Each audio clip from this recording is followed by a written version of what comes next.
Good day. My name is Lance Tressler, and I am going to be doing Activity 1 on Avery and procrastinating for social work foundations of research within social work practice. Overall, the evidence-based topics and questions that I'm focusing on, the topic is procrastination as developed by the case study for Avery. And the question I did kind of a two-part question. I wanted to know what is the underlying reason causing Avery's procrastination. This answers and helps me to better understand the client, Avery, and how can I start clinical evaluation for the case. This also helps under how to assess Avery, but also to understand the root of the problem and what is causing the procrastination. This article by Lee is going to be referred to as Article 1. Here you can see the citation, and it will be referred to by Lee et al. 2020.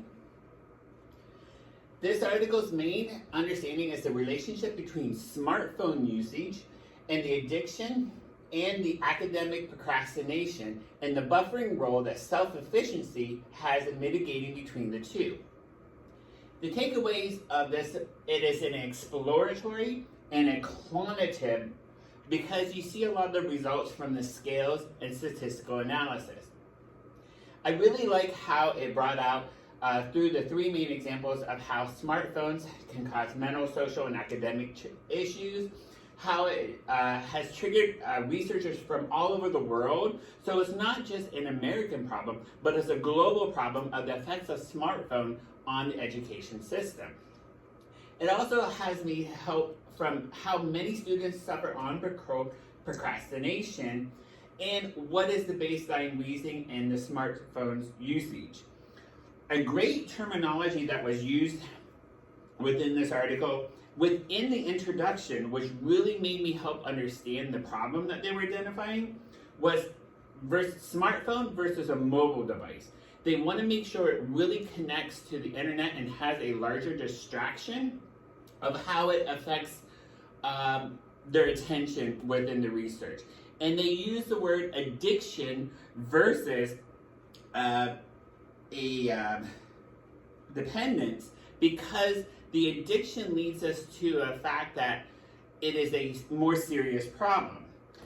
The other numbers that they have in here that were really, really great within the introduction was 46% of US smartphone users feel they could not live without their smartphone. And 93% of US young adults use their smartphone at least once to overcome boredom during an academic learning environment. I know during the process of creating this presentation and researching this, I used my cell phone multiple times and was distracted. This clearly, within the introduction, identified the gaps within the research and how they were specifically targeting smartphone versus the internet and other forms of distraction. One of the gaps in the problem, though, this was only conducted at one school, and within the introduction it said that it was not controlling the number of the age, gender, or the academic grade level within the university as an assessment. So that was a hindrance within the overall gap of the study. Analysis, basically it was not clearly stated. We'll get into this a little more. I'm the person who likes the information up front, but I do feel like it identified why it was doing it and conducting the explaining. It was very clear in how it was going to use the differences in between what practitioners can run and evaluate for clients. This is Article 2 by Burnham et al. Citation. Now, this one studied the adaptive perfectionism and the self-determination motivation effects on academic procrastination. Again, this was an explorative and a quantitative methods used for this study because it used scales and stuff, so it had a lot of analytical data associated with it. It talks about the procrastination, how it misses deadlines, withdrawals, and the consequences, and it talks about the root causes of personality traits and etc. that have impact towards the academic procrastination.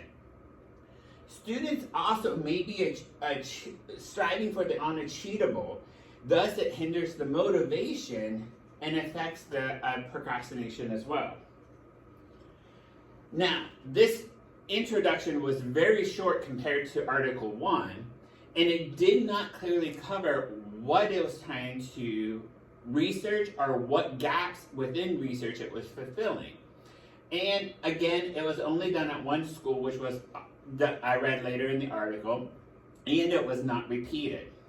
So the gaps in this one wasn't very clear on that. Again, the overall findings was not stated in the introduction. The one that I really had here a problem of an analysis was the tone of this. While with the formulation of the research question, it pulled me in and I wanted to read more, it did not leave me with a good taste because it made us almost like we're blaming our clients and blaming the individual for their lack of adaptation to overcoming procrastination. So it really did not give me a lot of information on that, and so you can see my assessments here. Overall, Article 1 was more exciting to read. It very clearly explained why we were doing it, what got clear information, and I wanted to continue. However, Article 2 felt blaming. Article 2 also had a greater pull for me to want to read the article. Now, I understand, and I said it about both articles, neither one of them gave their findings in the introductory section. And I can understand why you would want to do this. You wouldn't want to give your kids dessert before they ate their broccoli and had their main meal. So this is enticing for an individual reader to read the article to find more information. But both articles gave me several options of helping with Avery with procrastinating behavior and possible scales to assess the flow of the route. I really liked how I could go to any of these scales, run them against Avery, and it would tell me, okay, is the cell phone a problem, or is it a self-motivation problem, or a perfectionist problem of why they're having a problem reaching their academic achievement. So, and it also gave me tools to teach within the second article about how to teach them better time management, organization of their day to help improve the lack of procrastination. I hope you find this presentation helpful, and thank you for your time and understanding.